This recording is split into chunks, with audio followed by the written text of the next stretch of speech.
तो आज की वीडियो की टॉपिक है पीएफ। तो आज की वीडियो के अंदर पीएफ के बारे में जितना भी डाउट आपके मन में है सब कुछ क्लियर कर दूंगा, क्योंकि आज की वीडियो के अंदर बात पीएफ क्या है ये नहीं बताऊंगा।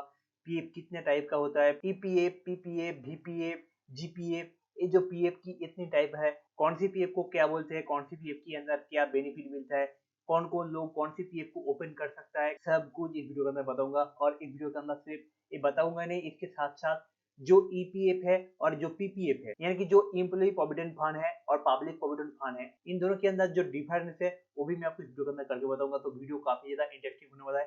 अगर आप पीएफ के बारे में पूरा का पूरा डाउट को क्लियर करना चाहते हो तो आप इस वीडियो को बिना स्किप किए लास्ट तक जरूर देखिएगा। मैं आपसे यहाँ पे हार्डली रिकमेंड करता हूँ। तो सबसे पहले बात करते हैं एक्चुअली पीएफ क्या है। तो अगर आप आसान भाषा में समझना चाहते हो कि पीएफ क्या है तो मैं आपको यहाँ पे समझा दूं। पीएफ मतलब एक गुल्लक है। गुल्लक मतलब हम लोगों को पता है, हम लोग जो छोटे थे या फिर किसी किसी लोगों की घर पे अभी भी इस टाइम पे मौजूद है।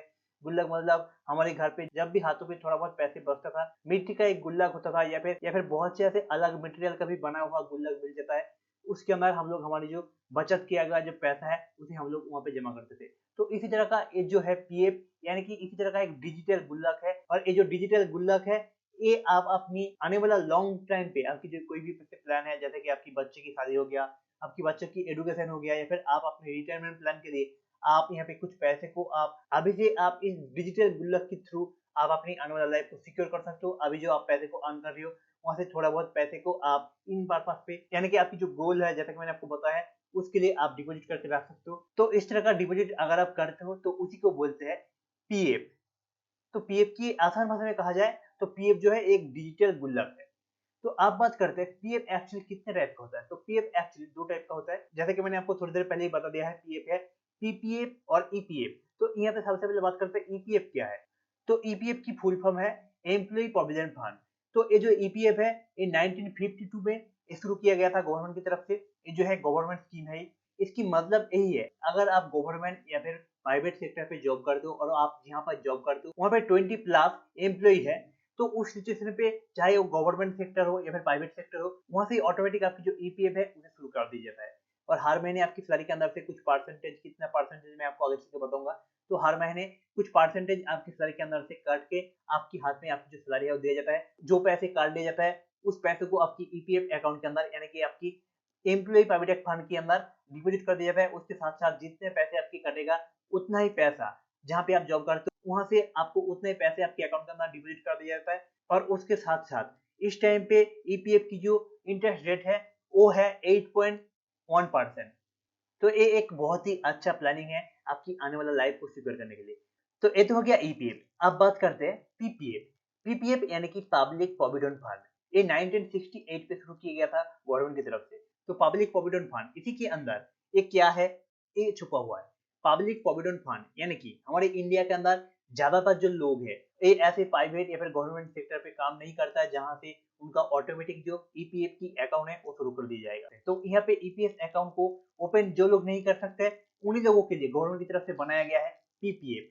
पीपीएफ यानी कि पब्लिक प्रोविडेंट फंड। बाकी जो प्रोसेस है वो सेम टू सेम है, बस यहाँ पे दोनों के अंदर कुछ डिफरेंस है। आप वो सारे जो डिफरेंस है वो स्टेप बाय स्टेप देखते हैं, ताकि आपकी मन में ईपीएफ, पीपीएफ या फिर जो जीपीएफ, वीपीएफ है वो क्या है वो भी आपकी मन में से डाउट क्लियर हो जाए। चलिए आप इन दोनों की जो डिफरेंस है वो करके देखते हैं।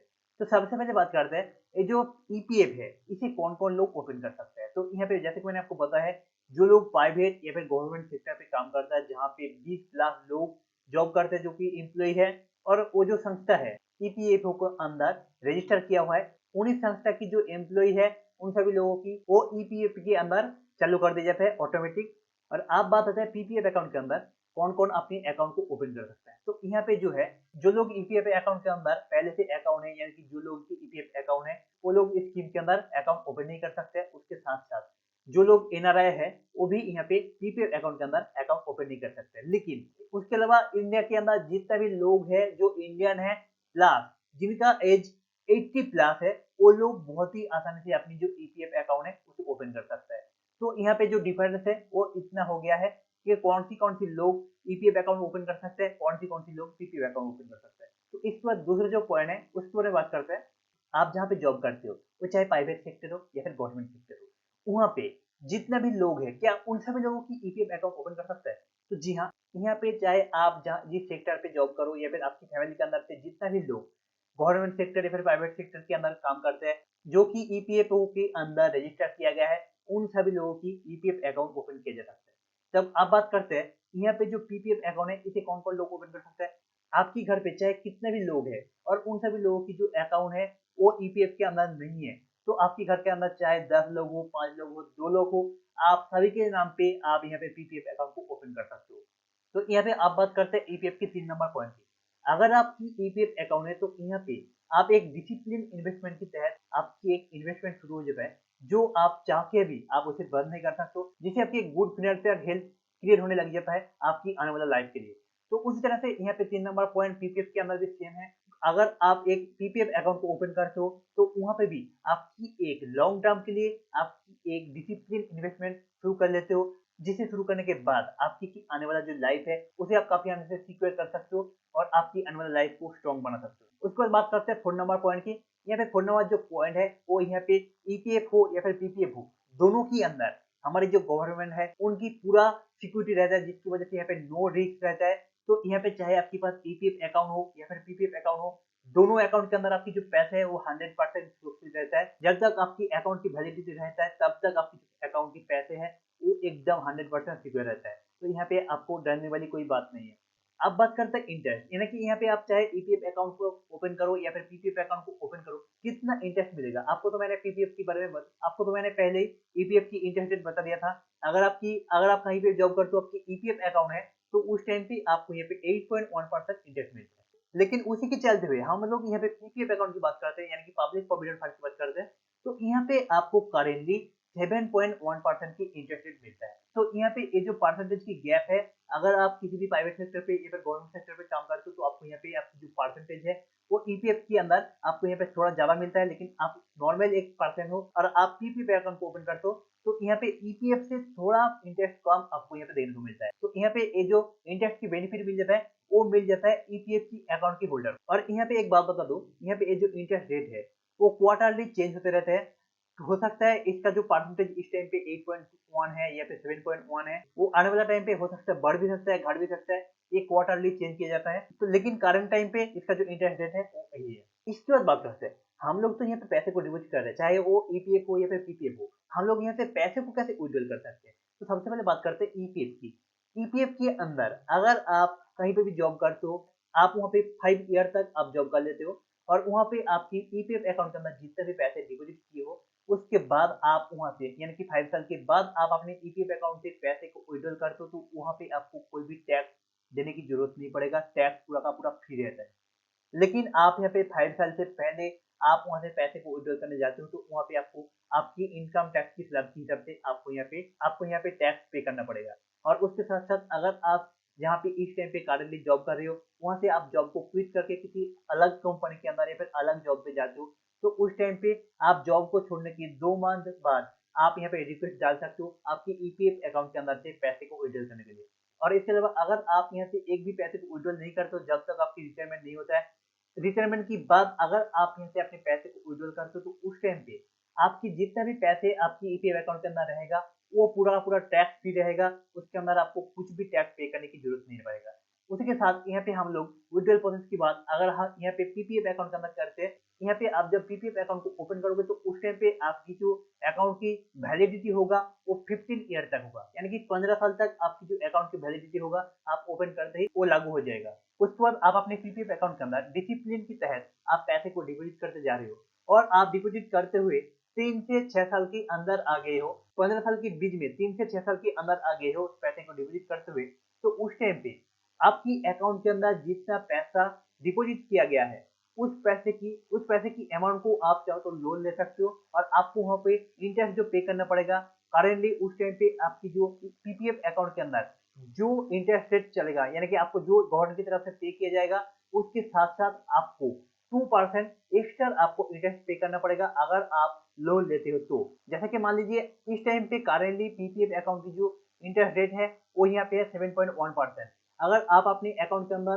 3 साल हो गए हो पीपीएफ अकाउंट के अंदर पैसे को डिपॉजिट करते हुए और आपकी अकाउंट के अंदर इस टाइम पे करेंटली 2 लाख रुपए है और आपको 2 लाख रुपए की सख्त जरूरत पड़ता है इमरजेंसी सिचुएशन पे, तो आप उस टाइम पे आप अपने पीपीएफ अकाउंट के तहत 2 लाख रुपए इंटरेस्ट पे लोन ले सकते हो, और आपकी जो इंटरेस्ट रेट जो आपको पेमेंट करना पड़ेगा वो है 7.1% प्लस 2%, यानी कि 9.1% आपको यहाँ पे इंटरेस्ट पे करना पड़ेगा। और उसके बाद मान लीजिए आप 6 साल के बाद इमरजेंसी सिचुएशन पे आप अपने ईपीएफ अकाउंट के अंदर से 6 साल बाद पैसे को विड्रॉल करना चाहते हो, तो उस टाइम पे आपको जो करना पड़ेगा, आपको अपने अकाउंट के अंदर से कुछ परसेंटेज आप निकाल सकते हो, जैसे कि 50%, इस तरह से कुछ परसेंटेज की लाभ रहता है। उस लाभ की तरफ से आप अपने अकाउंट के अंदर से पैसे को विड्रॉल कर सकते हो। 100% आप तब तक विड्रॉल नहीं कर सकते हो जब तक आपकी मैच्योरिटी नहीं होता है पीपीएफ अकाउंट का। उसके बाद बात करते हैं 7 नंबर पॉइंट का, यानी कि टैक्स पे कितना करना पड़ेगा अगर आप यहाँ पे ईपीएफ अकाउंट के होल्डर हो या फिर पीपीएफ अकाउंट के होल्डर बनते हो। तो आपको यहाँ पे दोनों के अंदर अंडर 80 के तहत आपको यहाँ पे टैक्स डिडक्शन मिल जाता है। आपकी जो आपके अकाउंट मैच्योर होने के बाद आपको जितने भी पैसे मिलेगा उसके अंदर आपको कुछ भी टैक्स पे करने की जरूरत नहीं पड़ेगा। लेकिन मैंने आपको जैसे बताया है, अगर आप अपने टाइम से पहले विड्रॉल करते हो तो आपको यहाँ पे मैंने जैसे पहले बताया है उस हिसाब से आपको यहाँ पे टैक्स पे करना पड़ेगा। इसके बाद जो 8 नंबर पॉइंट है, not your money but it is your investment. इसका मतलब है अगर आपकी ईपीएफ अकाउंट है तो उस टाइम पे आपकी अकाउंट के आपकी सैलरी जो है वो आपके हाथ पे आने से पहले आपकी जो ईपीएफ अकाउंट की जो बैलेंस है वो काट के उसके बाद ही आपके हाथ पे जो आपकी सैलरी है वो आता है। जैसे कि मान लीजिए आपकी जो सैलरी है 15,000 है और आपकी 15,000 के ऊपर कुछ परसेंटेज काट लिया जाता है, आपके हाथ में पैसे आता है 13,000 रुपए, यानी कि आपकी 2,000 रुपए पहले ही काट लिया जाता है आपकी ईपीएफ अकाउंट के अंदर डालने के लिए।